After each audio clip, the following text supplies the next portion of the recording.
Welcome to the Mindfulness Meditation Podcast. I'm your host, Dawn Eshelman. Every Wednesday at the Rubin Museum of Art in Chelsea, we present a meditation session led by a prominent meditation teacher from the New York area. This podcast is a recording of our weekly practice. If you would like to join us in person, please visit our website at rubinmuseum.org/meditation. We are proud to be partnering with Sharon Salzberg and teachers from the New York Insight Meditation Center. In the description for each episode, you will find information about the theme for that week's session, including an image of a related artwork chosen from the Rubin Museum's permanent collection. And now, please enjoy your practice.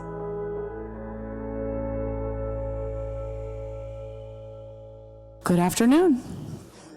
You made it in the snow. Thank you for being here.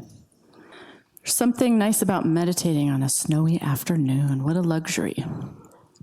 So glad we get to do that together today. And with our teacher, Rebecca Lee. So nice to have Rebecca back. So we're talking today and all of this month about power. And here at the museum, as you may know, we're having a year-long conversation about power. The power within us, the power between us, and really trying to understand a true nature of power. And in relationship to that, we're talking about power sharing. And if you saw on your way in today, you will have passed by a table in the middle of the lobby there. This is a new installation called The Long Table, and it's an open source project by artist Lois Weaver, and it is meant to be a space for people to come together and have unmoderated conversations, perhaps about difficult things, perhaps about when they felt the most powerful or least powerful, or how they share power in their lives. So I just wanted to point that out. It's something that we'll be using throughout the year in different ways, and you're also just welcome to use it yourselves.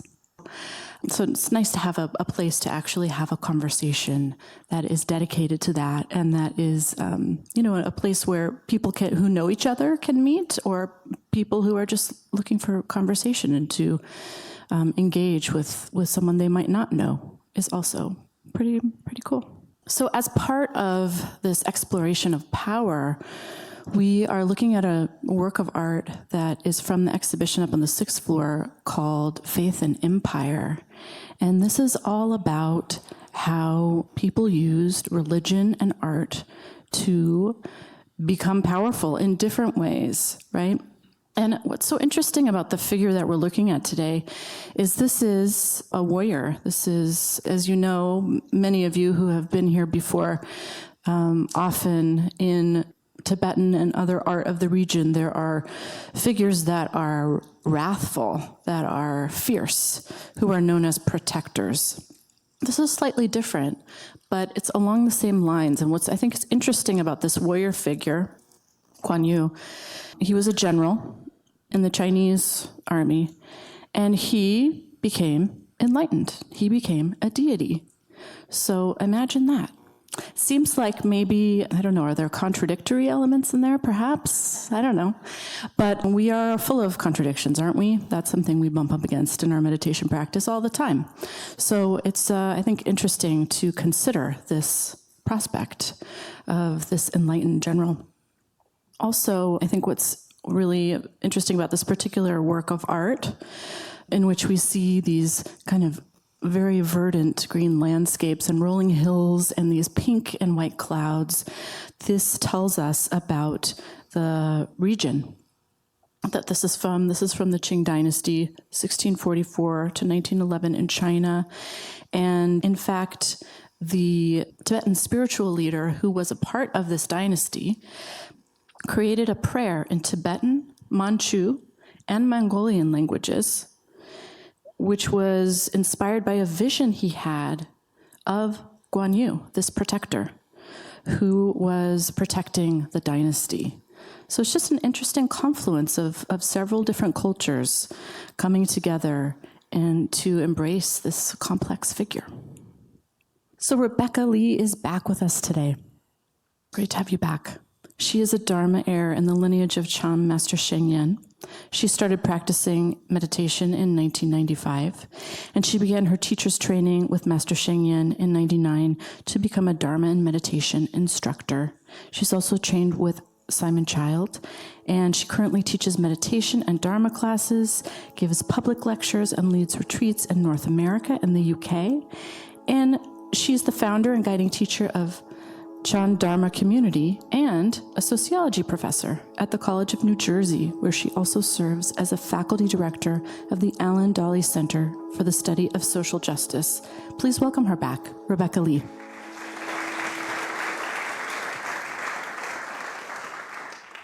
Thank you. Thank you, Dawn, for your lovely introduction.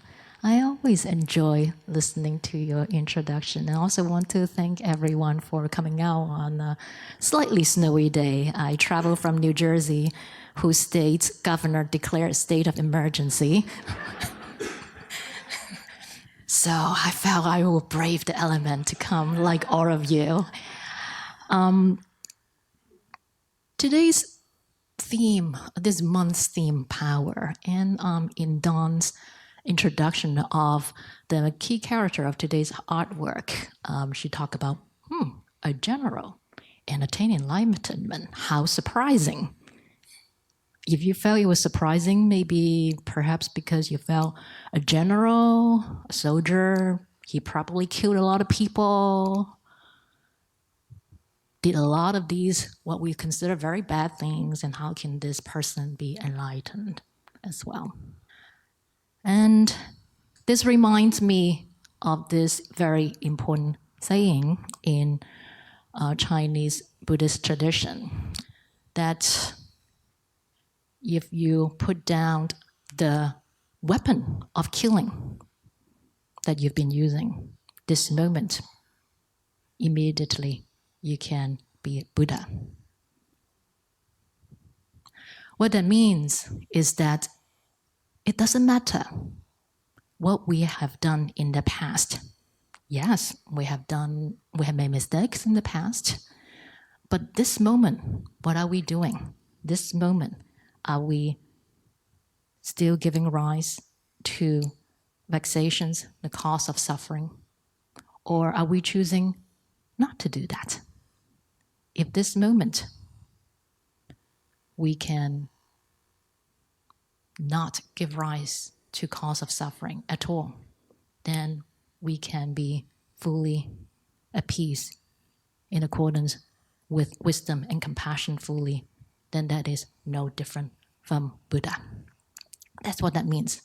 Of course, the trick is we are so habituated to doing that. Maybe a moment we can be at peace, but next moment, how about that? I don't know if I can get home. If there's snowing, I wonder how much snow is this going to be slippery? Worry, worry, worry. Then we suffer, suffer, suffer. And then, but this moment, when we catch ourselves doing that, we can choose. We can choose to put down that weapon, put down what we do to cause ourselves and others suffering. In that moment, we're at peace, no different from Buddha in that moment. And as I'm thinking about this theme of power,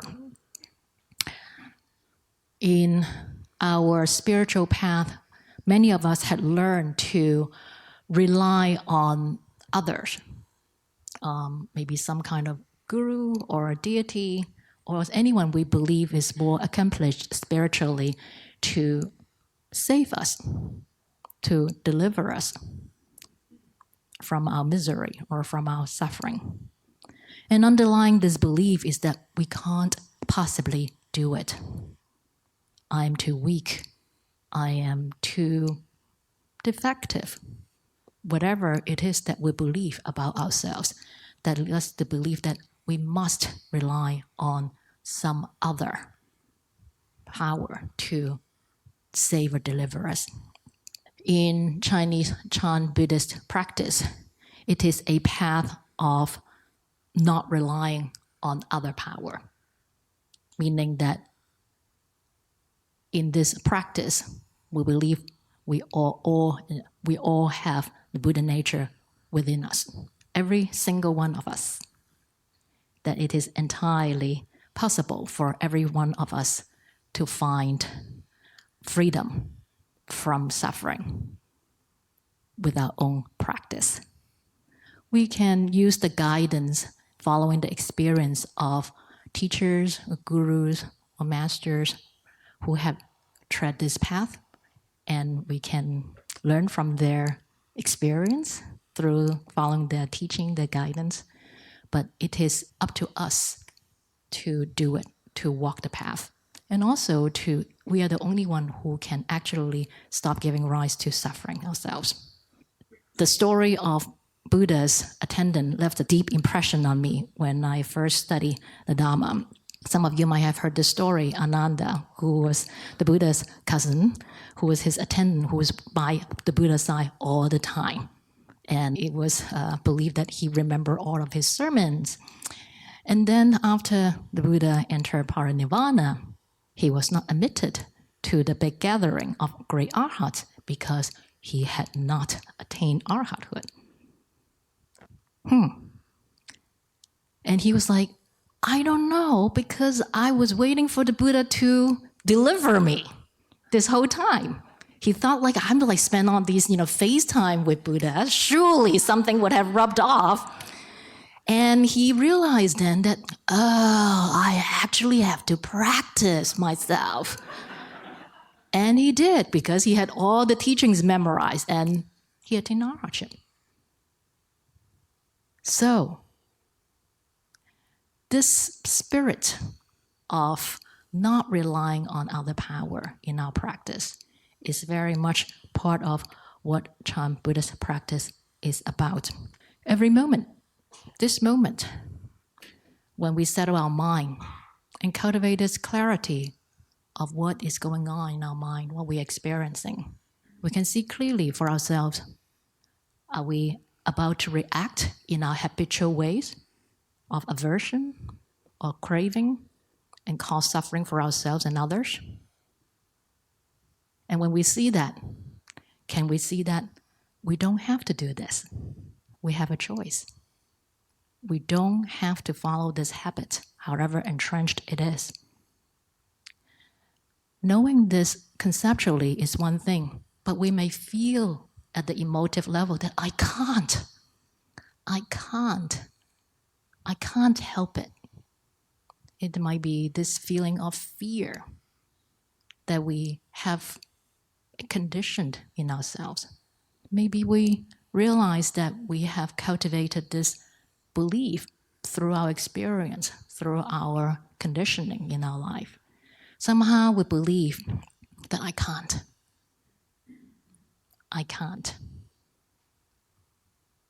I have to rely on others.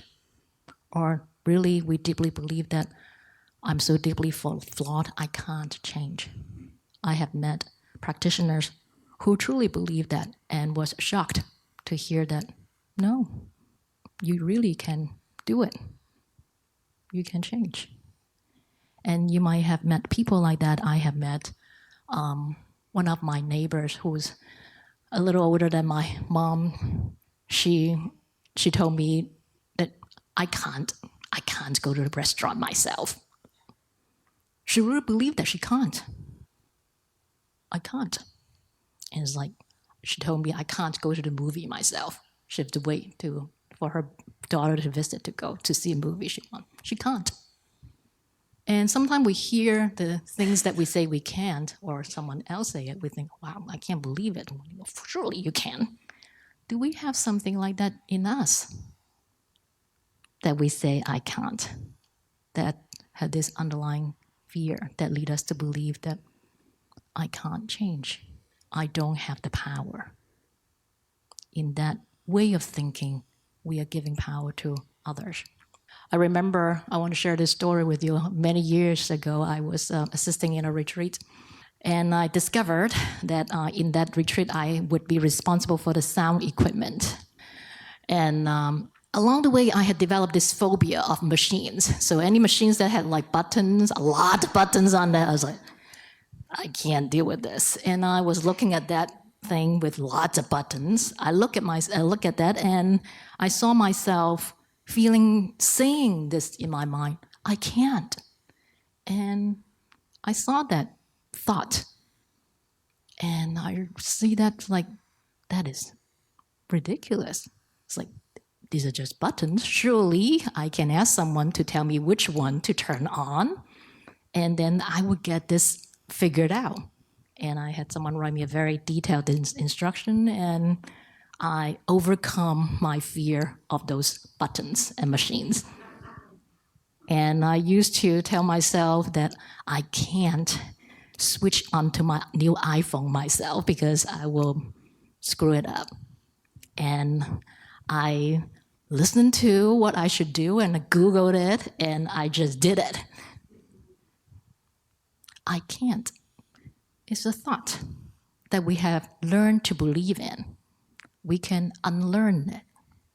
But we don't even know what kind of I can't we have come to believe in deeply in ourselves that has sort of restricted us in our lives. And so this is what we can do in our practice. In our meditation practice, we can use the meditation method to settle down our mind. When we settle down our mind, we are afforded an opportunity to see clearly into our mind. What that means is that we are able to see the subtle thoughts and feelings that lurks around, that operates a lot, so much that we may not even notice that. When the mind is settled, we can actually notice them.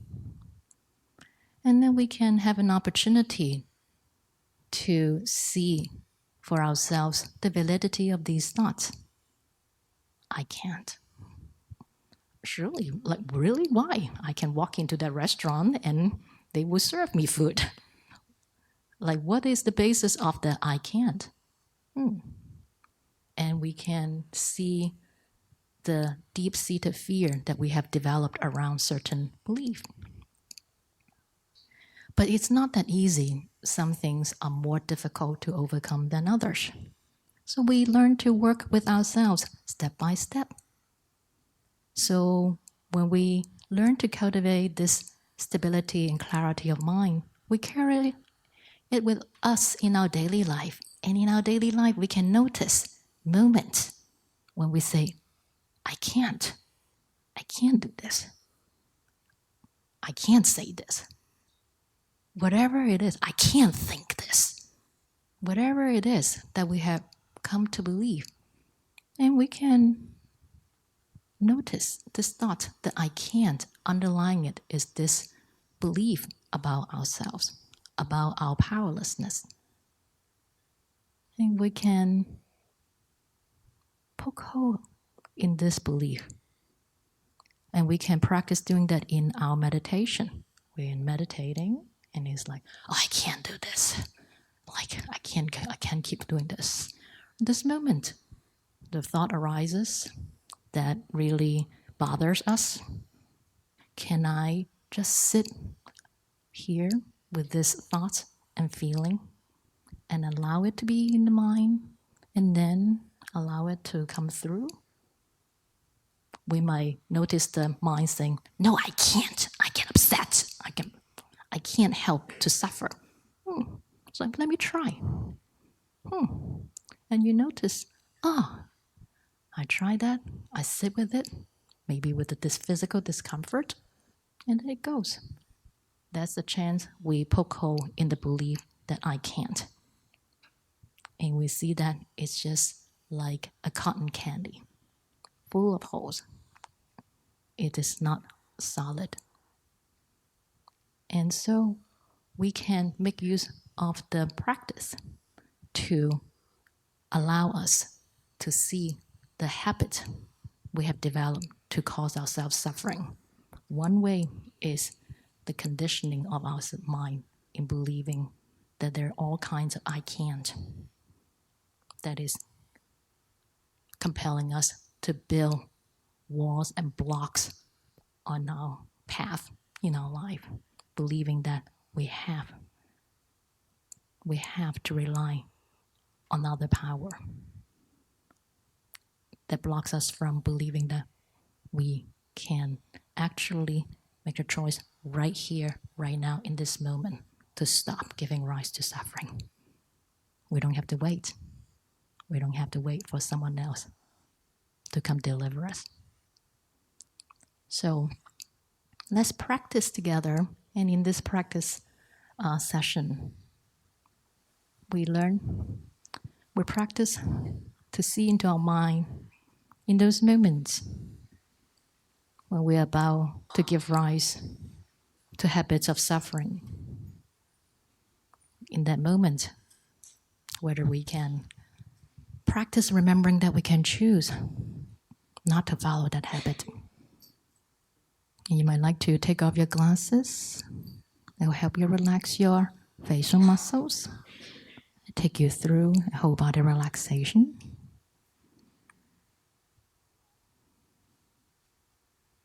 And feel the relaxation of the top of our head,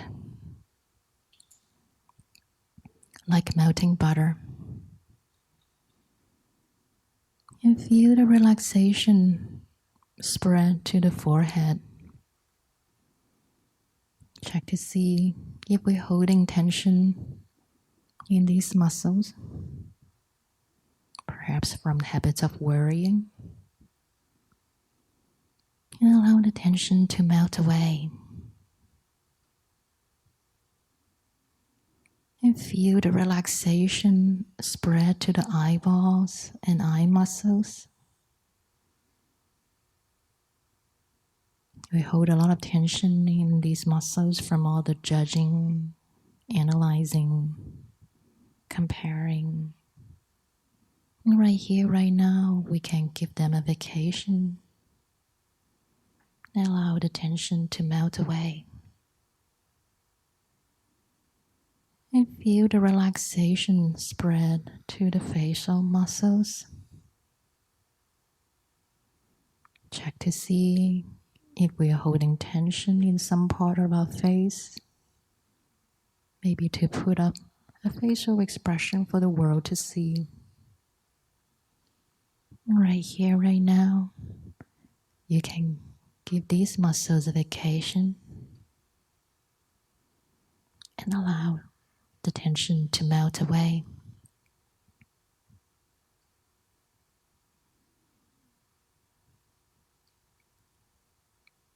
And feel the relaxation spread to the entire head.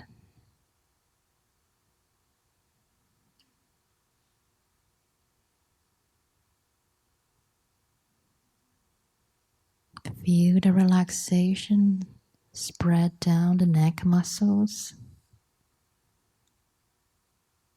allowing the tension we hold in these muscles by habit to melt away like melting butter. We directly experience the subtle changes in the sensations of these muscles as we allow the tension to melt away.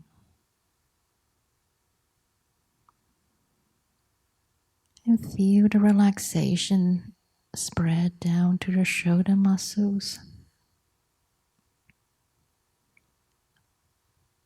And allowing the tension to melt away.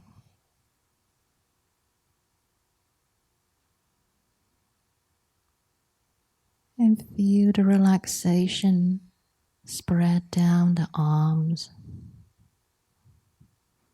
Directly experience the changing sensations in our arms.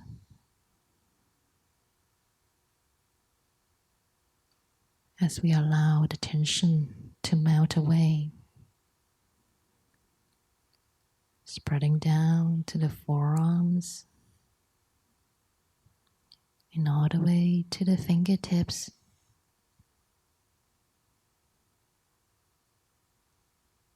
And feel the relaxation spread to the chest area. Check to see if we're holding tension there by habit. Maybe from anxiety or fear. Right here, right now, we can give this anxiety a rest. Allow the tension to melt away.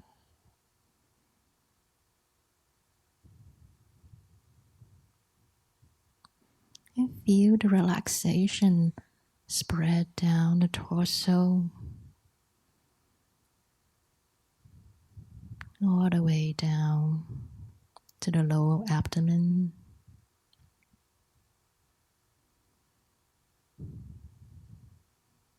Trusting that the skeletal structure can hold up the body.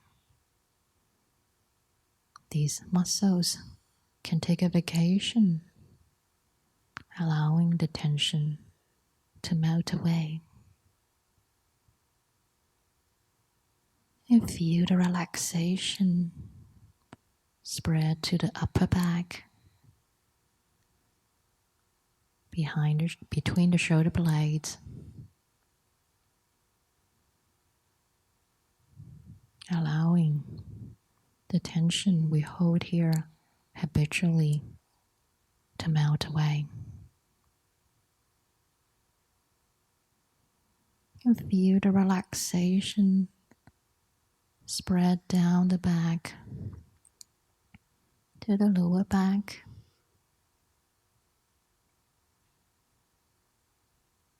All the way down to the buttocks, where we feel the sensations of the body sitting in this chair.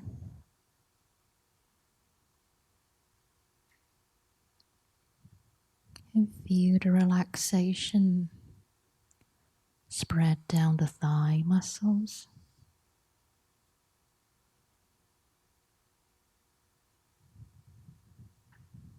And all the way down to the toes.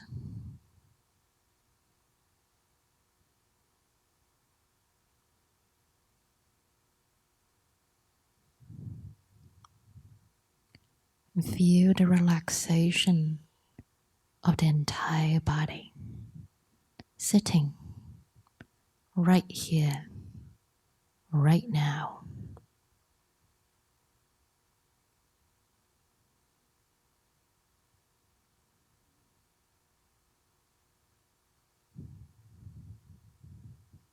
Cultivate this wakeful mind. Is relaxed, yet wakeful, clearly aware in this gentle, relaxed way.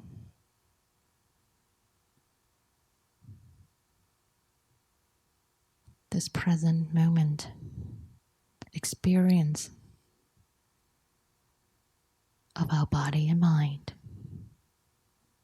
sitting right here, right now.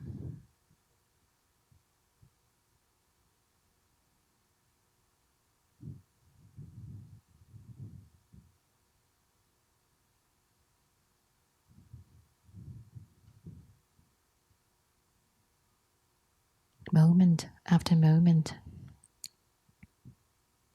we notice subtle changes in the body sensations as the body breathes.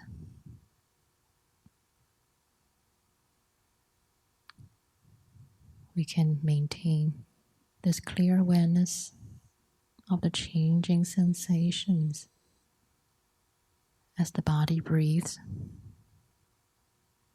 as a way to anchor our attention to the present moment.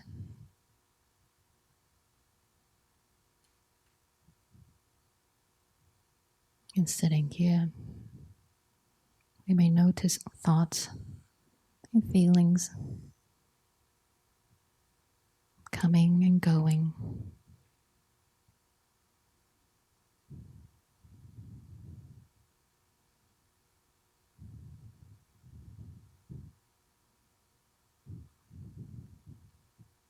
We cultivate this clarity of the thoughts and feelings we're experiencing.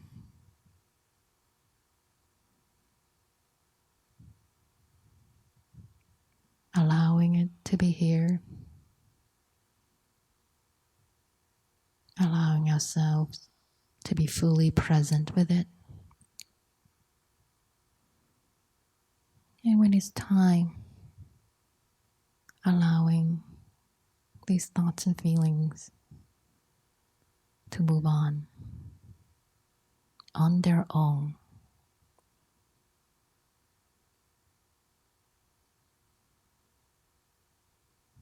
Moment after moment, we practice cultivating this clarity. Notice our habit of allowing the mind to become dull or tense.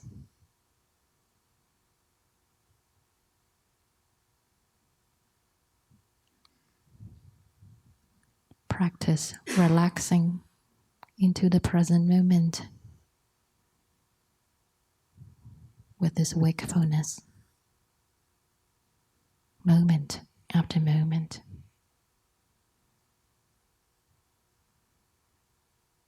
And allowing ourselves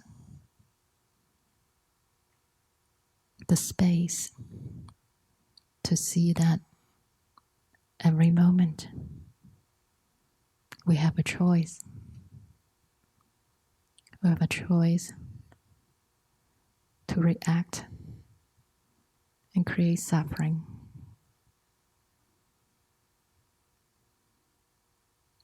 or we can choose not to follow that habit.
Thank you, everyone, for your practice.